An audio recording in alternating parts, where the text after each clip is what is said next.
disturbing new details to tell you about this deadly crash involving a suspected drunk driver. This happened on December 12th at the intersection of Main Street and Miramonte Boulevard, right behind Broomfield High School.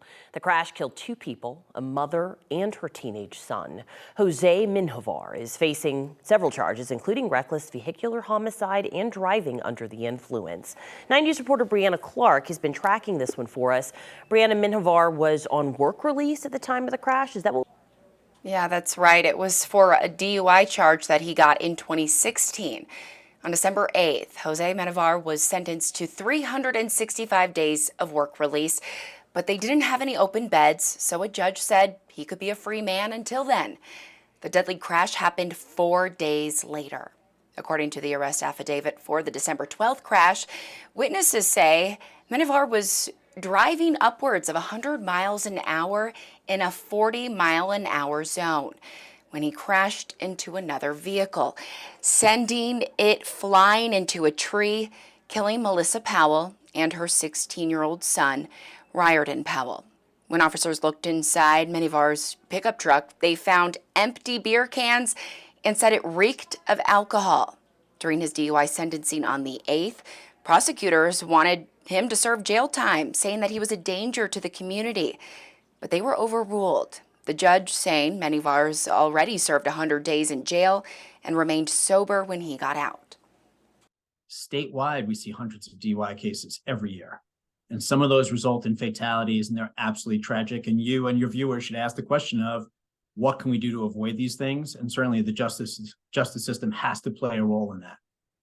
Do we think the justice system failed the Powell family, the victim's family, in this case? I certainly think that's a legitimate and valid question. I will just continue to tell you that I believe that us asking for 1 year in jail was the absolute right thing to do at that time, given the danger he presented to the community. Yes. According to the affidavit, at the time of the deadly crash, Minhovar's blood alcohol level was 0.249. That is 3 times the legal limit. He was also driving with a revoked license. It is so hard for a family to have to deal with anything like this, but then you add in the fact that this is a preventable accident. That's a hard one. It is hard. We reached out to some of the family members today. As you can imagine, they were not ready to talk about the case. It is still extremely tragic. Yeah, understandably so. We're thinking about them tonight for sure. Brianna, thank you. Taking a live look outside downtown Denver's sunny skies today, helping to melt some of that surprise snow from yesterday. Hopefully that'll help clean things up a little bit out there. Yeah, there's still so much snow on the ground. Hey girl, what's going on? Well, right now I have a live look up from Rocky Mountain National Park, and you can see quite a bit of snow here. We got 2 rounds from one system. The first round didn't leave a whole lot on Christmas Eve. That didn't really make way for the white Christmas we were all hoping for. Then the day after Christmas, the second round actually brought more snow than anticipated. Now we're in the melting phase. 43 degrees at DIA, sunny skies. We do have winds coming down from the north at around 16 miles per hour, making it feel closer to 35 degrees. So still chilly out there. But that system that brought the first round and the second round of snow into Colorado is going to continue its trek eastward. And as it does so, we're still monitoring some very spotty snow showers across the far eastern plains. Those will eventually move their way eastward. But until that happens, we do still have some winter weather advisories in effect for about an hour or so. This is going to be Kit Carson and Cheyenne counties, or Yuma County and Kit Carson County. So we're going to continue to watch for a little bit of additional snow, but the bigger issue is going to be these very gusty winds. That's what creates the blowing snow, the blizzards, the whiteout conditions. So we're going to continue to monitor our roads out there, and you can see I-70 goes right through this area as well. So I'll have more details on all of this, plus your 7-day forecast and what your New Year's Eve countdown could look like just ahead of my 7-day forecast. Thank you. Also in your headlines today, police in Commerce City are looking for a murder suspect who's been on the run for almost a month now, and they're asking for the public's help in finding him. Police say Finn Hoover is wanted on suspicion of shooting and killing Alfredo Oscar Nunez in Commerce City last month. Hoover is described as being about 5'9", with brown hair and brown eyes, and you see that tattoo right there, it reads El Fin over his right eyebrow. Police say the shooting happened inside a home on the 7300 block of Oneida Drive in the early morning of November 30th. CCPD say multiple people witnessed this crime. Police say Hoover should be considered armed and dangerous tonight, so anybody who sees him needs to call 911 immediately.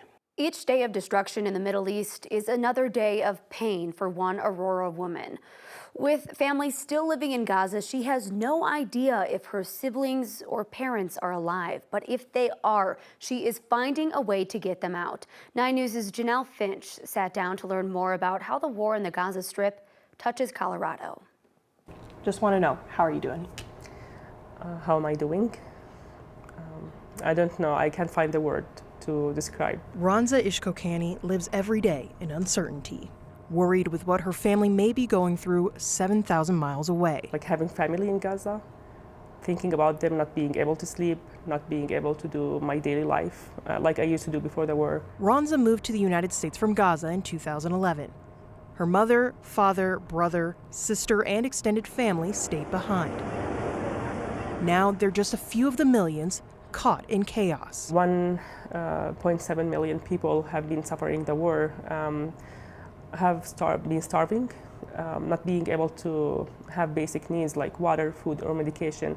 One of them is my dad. He has multiple health issues. He needs rest, he needs water. It's a more important thing. He needs his medication. And what they need most, safety. The main goal for me is just take them out of Gaza. It doesn't matter where to go. Ronza knows she can only do so much from Aurora, Colorado. The time she used to spend talking to her brother, sister, and parents every day is now filled by the family in front of her. My kids are keeping me busy. Thinking if I don't have kids, I would be miserable, you know. But even her kids make her think of the family they might never get to know. They know that they have family there. Actually, they never saw them, but they were asking me if they can go to see them. She prays for the chance to bring her families from two worlds together. I can't hear anything back from my family, especially my sister. I'm just thinking, okay, she's alive. I don't want to believe that something happened to them. But same times, I have to put this idea in my brain, like maybe she's not alive anymore. Maybe her kids are not alive. Because if something happened, I can't take it, maybe. With no communication or confirmation, yeah. What's keeping Ronza's family alive, for her, is faith. I'm trying to have hope, even sometimes it seems like there is no hope. Ronza says she hasn't spoken to her brother and parents in more than a month. The last time she heard from her sister was back in October. She holds on to hope that their names don't come up on victim lists. In the studio, Janelle Finch, 9 News. She probably just feels so helpless. Thank you so much, Janelle. Michigan State Supreme Court today rejected an effort to boot former President Donald Trump from the state's primary ballot in 2024.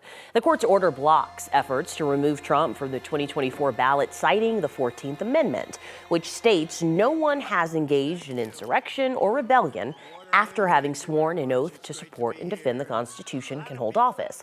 The court said in its ruling it, quote, wasn't persuaded that the questions presented should be reviewed by this court.